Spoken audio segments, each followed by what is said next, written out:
Hello. Hello, Saskia van Heeren, Derby That's addict. right. Derby addict extraordinaire. You've come back. You did the Derby in 2009. You've just crossed the line. Congratulations. I did. I'm a glutton for punishment, apparently, but it will be the last year that I'm doing it. So I think apparently we need our knees in life, and I think they're just okay now. But another Derby, and I won't be walking anymore. So, Wow. but it's been an incredible experience. You and Justin have been riding for the whole Derby, and you've just crossed the line. I gather you crossed just about in second place, but you actually Yes. pretty much together. What happened at the finish line there? Oh, it's just the way that we sort of planned it, and the way that it panned out. So, but it's perfect. You know, we just had an enormous gallop down the hill, and we both sort of felt like man from Snowy River, with one arm up in the air, trying to keep balance, hoping to hell that we won't trip into a marmot hole, because there are quite a few of those out here, and it was really exhilarating. And then between the flagpoles, and we were also worried that the horses, because these horses are sort of half, you know, they're half wild and they're not used to flags and that kind of thing. And I just thought, oh, please do not throw me off with all these cameras just before the finish line. So as we're coming up full gallop, I thought, oh, he's going way too fast to throw me off right now. So either he falls in the marmot hole or everything's fine. But no, it was a great finish. And I have a beer in my hand, which is Korean apparently, but I'm wondering if it has any alcohol in it. And it's only 8 o'clock in the morning, so there you go. This is the way things happen in Mongolia. You're celebrating a style. Sounds like you finished in style there as well, at pace.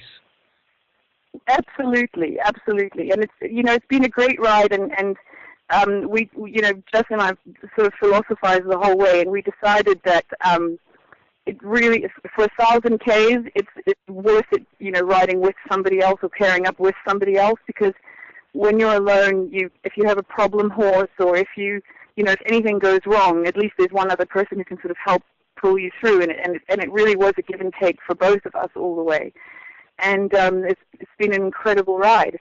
You mentioned it yourself. You've just ridden 1,000 kilometers across the steppe. How are you feeling? You must be very proud of coming in second.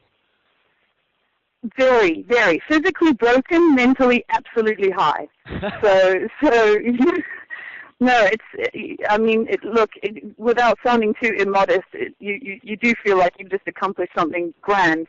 And I think especially, with this incredible landscape around you that just goes on forever, it's humbling, but it's also at the same time something that makes you feel proud, because it wasn't easy, and we're both sitting here with our split lips and we're looking very weathered and uncivilized, but yeah, no, it was worth it. It was definitely worth it. So, what did you find? What aspects of the Derby this time around did you find difficult? What were your low points this time? Funnily enough, actually, the low point is probably now, in retrospect, the high point, and that really was, being hit with every single element possible. When we were riding through that hailstorm, the horses, of course, were afraid of these huge hailstones falling into fields around us, and everything started flooding. And then, as if that wasn't enough, it decided, all of a sudden there was lightning all around us. And there are no trees, so there you are on a horse, riding through these vast steppes with lightning all around you, and you can't see more than 5 meters ahead of you. And, it was a low point at the time, and really painful with these hailstones. You're sort of trying to bat them off with your hands. But, in retrospect, it was a high point, because to get through something like that, it was a little bit crazy, but really exhilarating. So, look, you get thrown here with everything, 40-degree weather, hail, lightning, everything. I think the only thing that was missing was being hit by the actual lightning itself. So it was a rough ride, but it was definitely worth it. Then I've got 2 very swollen knees, a back spasm, and other things that I don't really care to talk about over the phone, just for that I don't know. But these are all things you have to deal with. Maybe we can get some details out of you later, once you're home. Put it this way, it has to do with duct taping your rear. And that's, you make a plan, and that's just the way, if that's what you're reduced to, is duct taping your bottom before you leave in the morning, then that's what it is. Nice. When needs must, I suppose. That's exactly it. You got to do what you got to do. Yeah. What's it like living out on the steppe, and you're staying with nomadic families at these horse stations? What was that like? The Mongolian people are the nicest people on the planet, and I think they're so friendly and they're so giving. And they really made a special effort for us. I mean, they cooked amazing meals, and look, it is different. It's noodles with bits of goat or marmot, but it's just, you have incredible food, incredible people. Their hospitality. I mean, these are people who have absolutely nothing in relative to what we have sort of in Europe or in the States. But they give you everything. They're the most generous, decent people who are unaffected by the outside world. And it's an honor. It's actually an honor to be there and stay with them in their houses, and a privilege that they lend their magnificent horses to us. And you're really, all the danger and the excitement aside, you feel very safe with Mongolians who are just, they're there to help you, and it's a wonderful life out here. It definitely is. You have to be able to cope with your, being alone and being on your own and with yourself, because the moment that you're not restricted by fences or you don't, sorry, my horse almost shook me off then.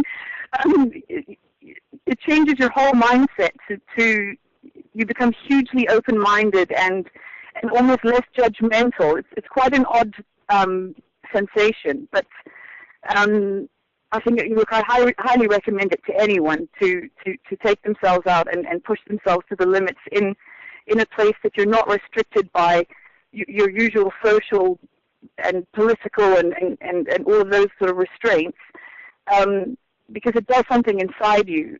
I think it makes you more of a whole person, because you meet yourself. You learn who you are.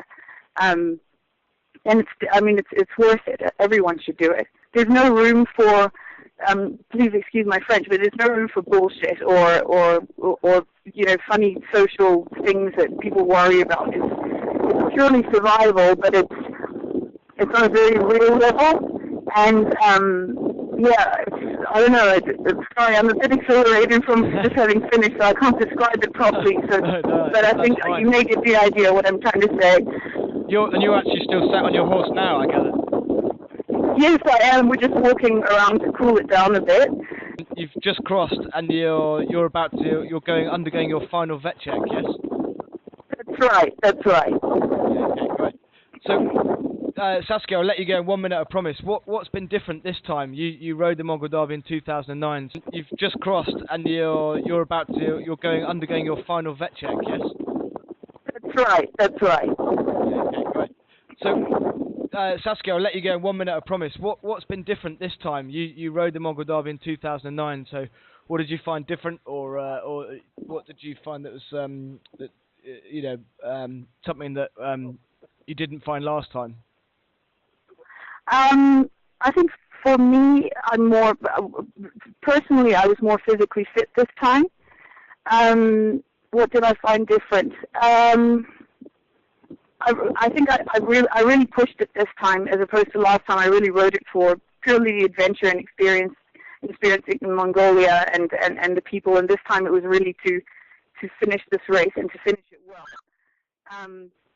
I was very sad because I was supposed to ride it with my sister, and the day before the race started, she broke her collarbone.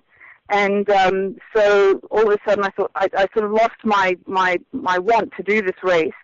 And but it's been really nice because I've seen her, along the way at various vet stops and everything. So we've still shared the experience. But I just thought, instead of doing it for the adventure only, I really did it more for the race this time.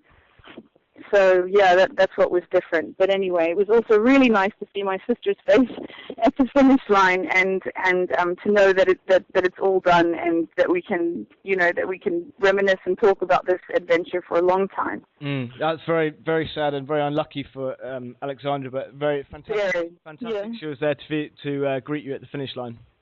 Oh, absolutely! It's wonderful seeing a familiar face, because it almost makes you a little bit emotional. You know, when you see somebody that you know and that you love after such an epic journey. Yeah. And so it was great. Brilliant. Well, Saskia, we will leave you to finish your vet check and get on with your celebrations. Thanks. Many, many congratulations. You're second place 2010. Thank you so much. Thank you very much.